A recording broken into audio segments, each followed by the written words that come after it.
디저스 복음방송 세 번째 말씀을 전하도록 하겠습니다. 마태복음 7장 24절로 29절 말씀이 되겠습니다. 반석이의 지은 집. 산 위에서 설교를 마치면서 예수님은 말씀하셨습니다. 너희가 내 말을 실천하면 반석 위에 집을 지은 지혜로운 사람과 같다. 반석 위에 집을 지으면 어떻게 됩니까? 비가 많이 내려 홍수가 나고 바람이 불어 그 집에 몰아쳐도 무너지지 않습니다. 그러나 내 말을 듣고 실천하지 않는 사람은 모래 위에 집을 지은 어리석은 사람과 같습니다. 모래 위에 집을 지으면 어떻게 됩니까? 그 집은 참 예쁘게 보일 수 있습니다.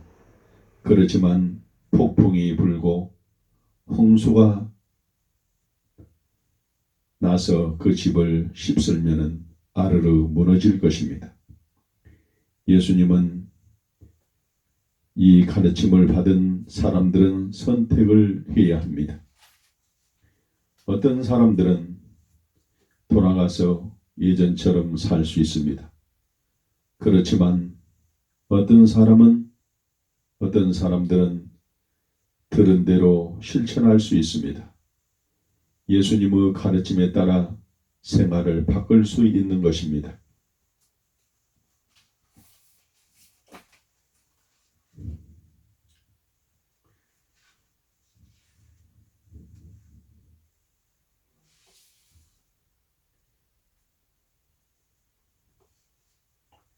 누가복음 7장 37절로 50절에 예수님의 팔에 향유를 부은 여자.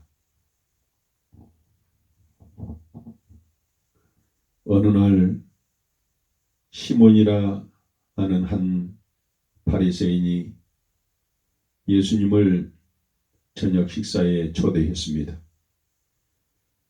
바리새인들은 예수님을 좋아하지 않았습니다. 예수님이 하나님의 사랑을 모든 사람들에게 가르쳤기 때문입니다. 예수님이 식사를 하실 때 한 여자가 들어왔습니다. 어디선가 저기 제 많은 여자가 왔군 하는 소리가 들렸습니다. 그 여자는 예수님 앞에 와서 무릎을 꿇었습니다. 저 여자가 어찌 하려는 거지? 시몬이 놀라서 말했습니다. 예수님은 아무 말씀도 하시지 않았습니다. 여자는 울고 있었습니다. 눈물이 흘러내려 예수님의 발 위에 떨어졌습니다. 여자는 머리카락으로 예수님의 팔을 닦아 주었습니다. 예수님은 여전히 가만히 계셨습니다. 그러나 시몬은 예수님이 정말 선지자라면 이 여자가 죄 많은 여자라는 것쯤은 알 텐데 하고 생각했습니다. 그때 여자가 옷 속에서 아주 작은 병을 꺼냈습니다. 그것은 유대인인 여자들이 특별한 날에만 쓰기에 아끼는 아주 비싼 향유병이었습니다.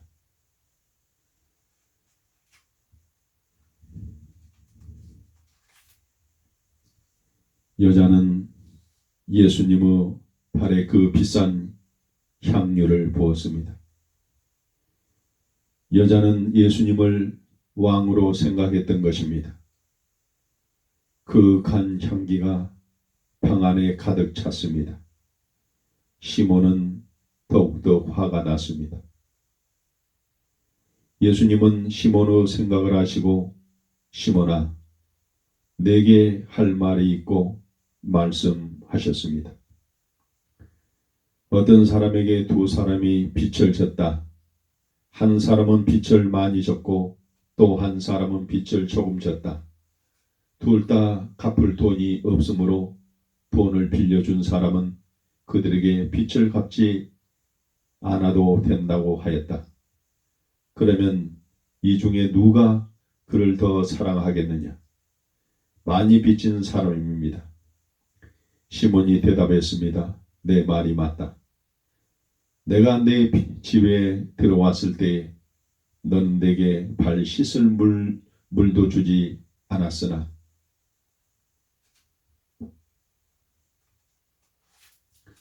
이 여자는 눈물로 내 발을 적시고 머리카락으로 닦았다. 너는 나를 반기는 입맞춤도 하지 않았으나 이 여자는 내 발에 계속 입을 맞추었다. 알겠느냐? 이 여자의 죄는 많으나 나를 많이 사랑하였으므로 용서받았다. 적게 용서를 받는 자는 적게 사랑한다. 예수님은 가르치실 때에 이런 이야기를 자주 하셨습니다. 한 사람이 밭에 씨를 뿌렸는데 어떤 씨는 길가에 떨어져 새들이 와서 먹어버렸다. 어떤 씨는 흙이 많지 않는 돌밭에 떨어졌다. 그 씨는 곧 싹이 나왔지만 그 뿌리가 깊지 않아 해가 돋자 말라버렸다. 어떤 씨는 가시덤불 위에 떨어졌다. 그러나 가시나무가 씨앗이 자라지 못하게 막았다. 어떤 씨는 좋은 땅에 떨어져 잘 자라 30배, 60배, 100배의 열매를 얻었다. 예수님은 말씀을 끝내 사람들을 쳐다보았습니다. 몇몇 사람은 알겠다는 듯이 고개를 끄덕였으나 많은 사람들이 무슨 말인지 모르겠다는 표정을 지었습니다. 그래서 예수님은 다시 설명을 하셨습니다. 좋은 땅에 뿌린 씨앗. 마태복음 13장 10절로 23절에 예수님이 씨 뿌리는 비유를 말씀하실 때에 예수님의 제자들과 많은 사람들이 그곳에 있었는데 그들은 무엇을 말씀하시는지 깨닫지 못했습니다. 예수님은 자기를 따르기 원하는 사람들을 가려내기 위하여 비유로 말씀하셨습니다. 비유 속에 담긴 참뜻을 알려고 하는 사람들은 예수님이 원하시는 대로 살려고 열심히 노력하는 사람들이었습니다. 그러나 마음 딱딱하게 굳은 사람들에게 예수님의 비유가 그럴듯한 말들을 늘어놓는 것처럼 들렸습니다. 예수님이 제자들에게 말씀하셨습니다. 씨앗은 내가 가르친 교훈을 뜻한다. 어떤 사람들은 하나님의 말씀을 듣지만 그것을 무시한다. 그러면 하나님의 원수가 마치 새같이 날아와서 간신히 깨닫는 진리를 빼앗아가 버린다. 이런 사람들은 길가에 뿌려진 씨앗같이 바람결에 흔들려 날아가 버린 사람들이다. 돌밭에 뿌려진 씨앗은 나의 가르침을 기쁘게 듣는 사람들이다.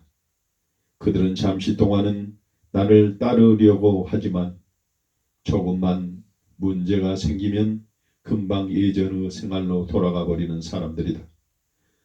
또 가시덤불에 뿌려진 씨앗은 말씀을 듣고 그것을 깨닫기도 하는 사람들이다. 그러나 세상의 염려 때문에 새로운 삶을 살지 못한다. 그들은 돈을 더 많이 벌고 싶어 하고 걱정을 하기 때문에 그들이 배운 교훈이 아무 소용이 없다. 마지막으로 좋은 땅에 뿌려진 씨앗이 있다. 그들은 나의 비유를 듣고 깨닫는 것을 실천하는 사람들이다. 그들은 여태까지 잘못했던 것을 하나님께 고백하고 새로운 삶을 살기 위해 열심히 노력한다. 예수님은 자기를 믿는 사람들은 누구나 진리의 씨앗을 어디에 뿌릴 것인지 선택할 수 있다고 가르쳤습니다. 여러분은 예수님의 교훈을 좋은 땅에 뿌리겠습니까? 아니면 돌밭에 뿌리겠습니까? 아니면 심령밭에 뿌리겠습니까? 마태복음 13장 24절로 30절에 곡식과 가라지. 예수님은 제자들에게 또 비유로 말씀하셨습니다. 그것도 씨앗을 뿌리는 것에 관한 이야기였습니다. 천국은 자기 밭에 좋은 씨앗을 뿌린 사람과 같다. 그 후에 원수가 와서 곡식 가운데 가라지를 뿌려 놓았다. 곡식이 자랄 때에 가라지도 같이 자란다. 일꾼들이 밭주인에게 가라지를 뽑을까요? 하고 물었다. 그러자 밭주인은 이렇게 말하였다. 가만두어라. 가라지를 뽑다가 곡식까지 뽑으면 안 되니까 추수할 때까지 기다리라. 그때에는 가라지는 모아불에 태우고 그 후에 곡식은 추수할 것이다. 그리고 나서 예수님은 그 비유를 설명해 주셨습니다.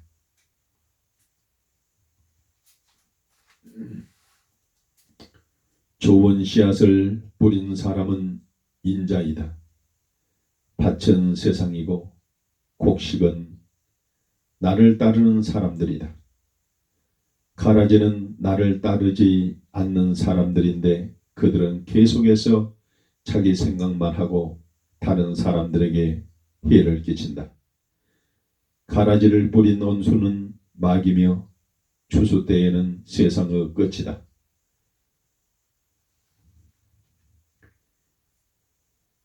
마태복음 13장 31절로 35절에 겨자씨 하늘과 누룩.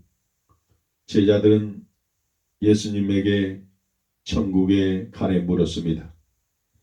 그들은 예수님을 따르기로 한 순간부터 누구나 천국의 시민이 될 수 있다고 알고 있었습니다. 천국의 왕이 하나님이신 것은 알았지만 천국이 어떤 모습인지는 몰랐습니다. 예수님은 천국이 마치 겨자씨 하늘과 같다고 하셨습니다.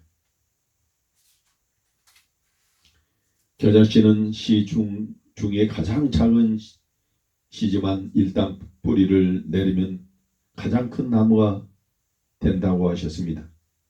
새들은 겨자씨 나무에 줄겨 둥지를 짓습니다. 예수님은 천국을 가르쳐 주시려고 또 하나의 이야기를 들려주셨습니다. 천국은 마치 밀가루 한 반죽 속에 천국은 마치 밀가루 반죽 속에 넣은 누룩과 같다. 누룩은 아주 조금만 들어가도 밀가루 반죽 전체를 부풀게 합니다. 두 이야기는 모두 천국은 아주 작게 시작되지만 놀라운 방법으로 확장된다는 것을 보여줍니다. 각각의 사람들이 작은 목소리로 예수님을 믿어요 라고 고백하는 모습이 나중에 나타날 참으로 놀라운 믿음의 시작이 될 수 있습니다. 예수님은 이야기로 사람들을 가르치셨습니다. 사람들은 예수님의 이야기를 들으면서 그것을 머릿속에 그려볼 수 있었습니다. 그 다음에 예수님은 제자들에게 이 이야기들을 풀어서 설명해 주셨습니다. 예수님은 제자들이 배우고 지혜롭게 되어서 더욱더 많은 것을 이해할 수 있기를 바랬습니다. 마태복음 8장 18절에 병자를 고치시다가 날이 저물자 예수님은 가까이에 있는 배를 보시며 제자들에게 말씀하셨습니다. 함께 호수 저편으로 건너가자. 무리들을 피하려면 호수 반대편으로 가야 했습니다. 예수님은 피곤하여 쉬어야 하셨습니다.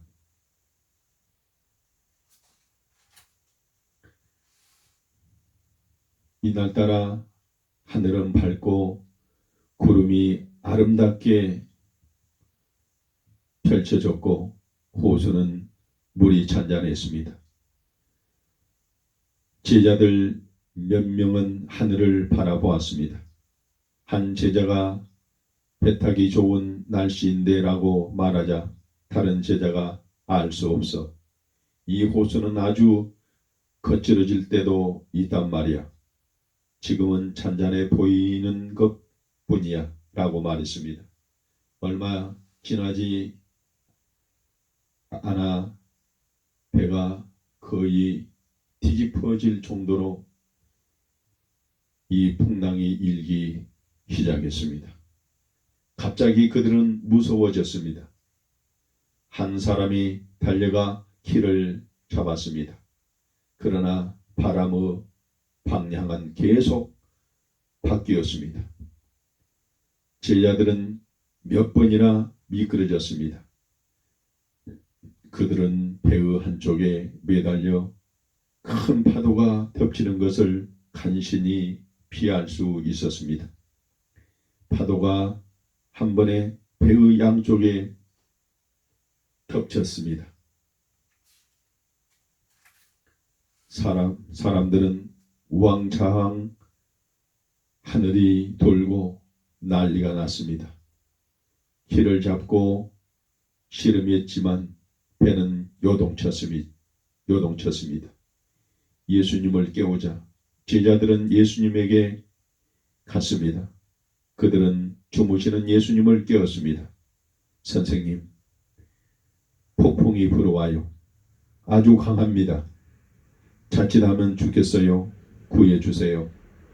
예수님은 제자들의 어쩔 줄 모르는 얼굴을 보시고 일어나 풍랑을 향해 양팔을 넓게 펼치시고 말씀하셨습니다. 잠잠하라.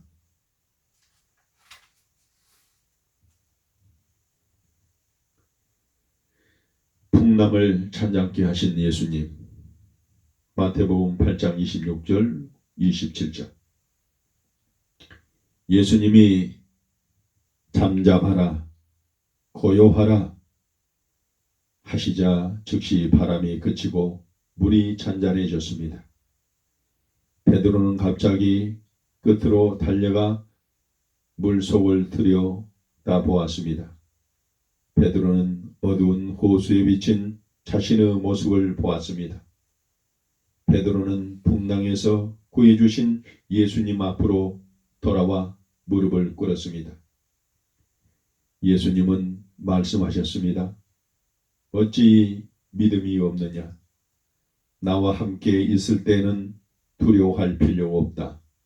예수님은 배 저쪽 끝으로 가셨습니다. 아무도 감히 크게 말하지 못했습니다. 예수님의 능력에 놀란 제자들은 아무 말도 못했습니다. 제자들은 놀라서 서로에게 물었습니다.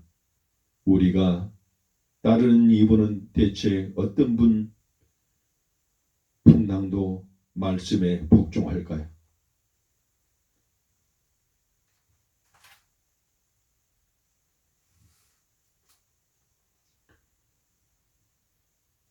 마태복음 8장 28절로 34절을 귀신 들린 사람.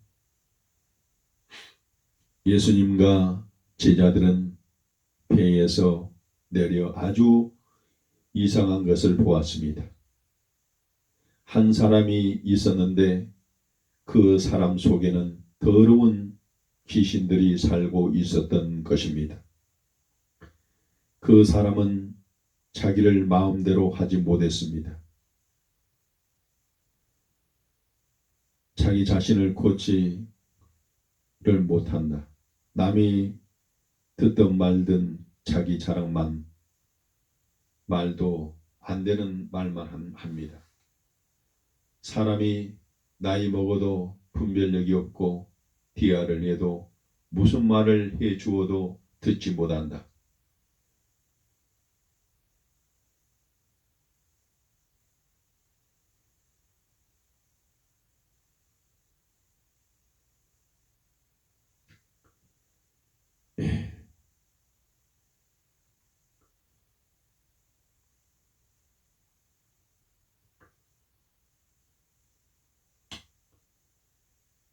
이런 사람은 칭찬만 받기를 좋아한다. 그 사람은 옷도 입지 않았고 손과 발은 쇠사슬에 묶여 피투성이었습니다. 그는 무덤가에 살았고 산속을 돌아다 다녔습니다.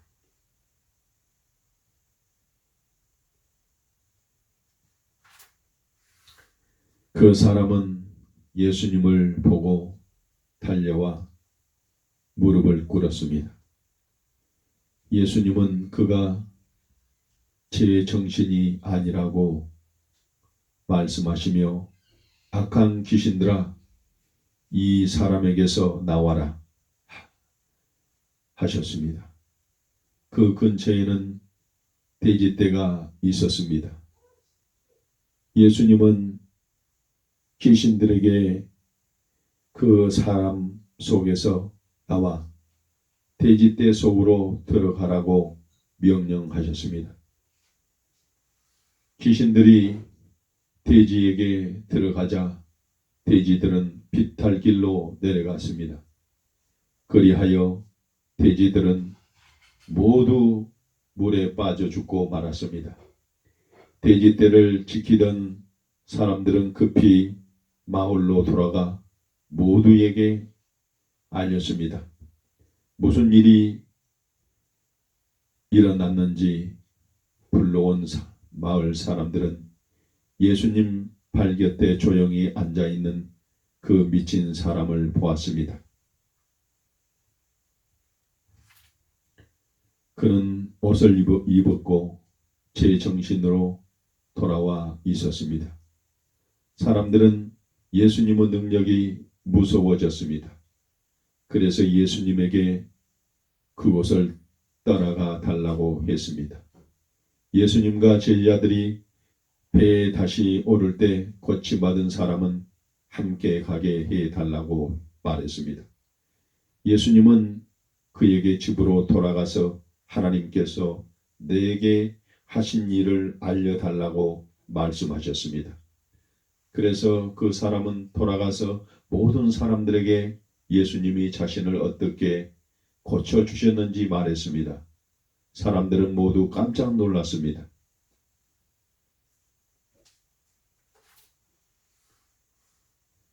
마태복음 9장 27절로 31절에 여러 병을 고치신 예수님. 예수님 시대에는 소경들이 보통 사람들처럼 살 수 없었습니다. 그때는 손가락으로 종이를 더듬어서 읽을 수 있는 점자 책도 없었습니다. 또 소경들의 길을 인도해 줄 훈련받는 개들도 없었습니다. 예수님 시대의 소경들은 먹고 살기 위해 구걸을 할 수밖에 없었습니다. 그들은 다른 일거리를 찾을 수 없었습니다. 예수님이 가시는 곳마다 마음과 몸이 아픈 사람들이 예수님을 따랐습니다. 사람들은 예수님에게 고쳐달라고 예언했습니다. 어느 날 두 소경이 예수님을 따라오면서 큰 소리로 외쳤습니다. 다윗의 자손이여 우리를 불쌍히 여기소서. 예수님이 친구 집으로 들어가시자 그 두 소경은 따라 들어왔습니다. 예수님이 그들에게 너희는 내가 너희를 눈을 뜨게 할 수 있을 것이라고 생각하느냐? 고 물으셨습니다. 두 소경은 친구였는데 둘 다 예수님이 여러 사람을 고쳐 주셨다는 것을 알고 있었습니다. 두 소경은 친구였는데 둘 다 예수님이 여러 사람을 고쳐 주셨다는 것을 알고 있었습니다. 그들은 예수님이 메시아이심을 믿었습니다. 그래서 그 사람들에게 이리저리 부딪히면서도 길을 더듬어 예수님을 따라갔던 것입니다. 그러므로 예수님이 물어보시자 그들은 예 주님 하고 대답하였습니다. 예수님은 손을 내밀어 그들의 눈을 만지시며 너희 믿음대로 되어라 고 하셨습니다. 그러자 갑자기 두 소경이 눈을 떴습니다. 희미하게 아른거리던 세상이 이제는 뚜렷이 보였습니다. 두 소경은 그들을 향해 미소를 지으시는 예수님을 보고는 기뻐 외쳤습니다. 이제 어두움이 빛으로 바뀐 것입니다. 그들은 너무 기뻐서 밖으로 뛰어나가 모든 사람들에게 이 기적을 알렸습니다. 지금 이 시간 우리들이 눈을 떴으나 영적인 눈이 못 떠 있다면 예수님께 구하시길 바랍니다.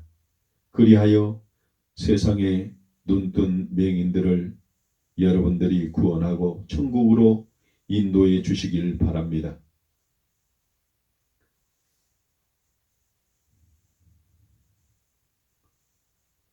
마태복음 14장 1절로 12절에 세례 요한의 죽음.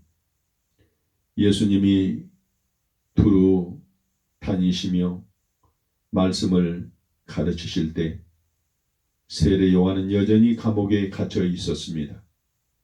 세례 요한은 헤롯 왕이 형의 부인과 결혼한 것을 잘못이라고 비난했기 때문에 감옥에 갇힌 것입니다.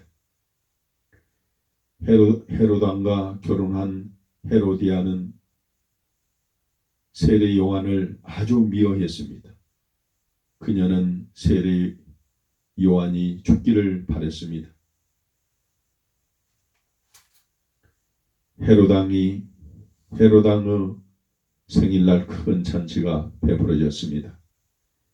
그는 친구들, 친척들, 여러 관리와 장군들 등 그를 섬기는 중요한 사람을 초대했습니다. 궁전은 웃고 떠들고 마시고 먹는 사람들로 꽉 차 있었습니다. 음악가들은 기묘하고 달콤한 노래를 연주했습니다. 그때 한 아름다운 소녀가 춤을 추어 눈길을 끌었습니다. 소년의 발은 바닥에 거의 닿지 않는 것 같았습니다.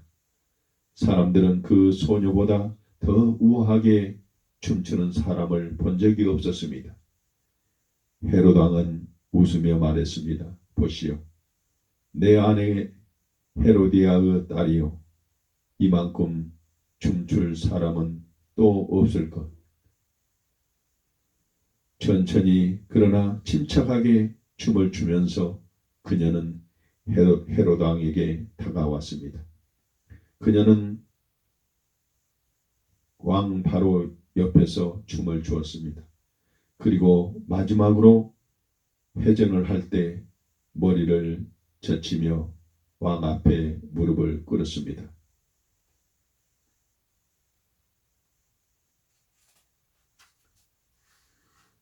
왕은 그녀의 눈을 보자 더 미모에 취하는 것이었습니다. 왕은 내가 원하는 것은 무엇이든 들어주겠다고 맹세하며 약속하였습니다.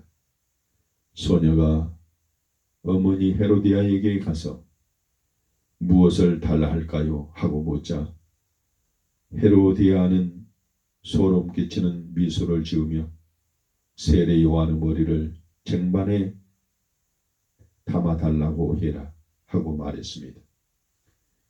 소녀가 왕에 가서 그렇게 말하자 왕은 당황하였습니다. 요한은 훌륭한 사람입니다. 어떻게 그를 죽일 수 있겠소? 그런 생각했습니다. 그러나 주변을 보니 모든 사람들이 그를 쳐다보고 있었습니다. 헤롯은 그만 마음이 약해져서 요한의 목을 베어 쟁반에 담아오라고 명령하였습니다.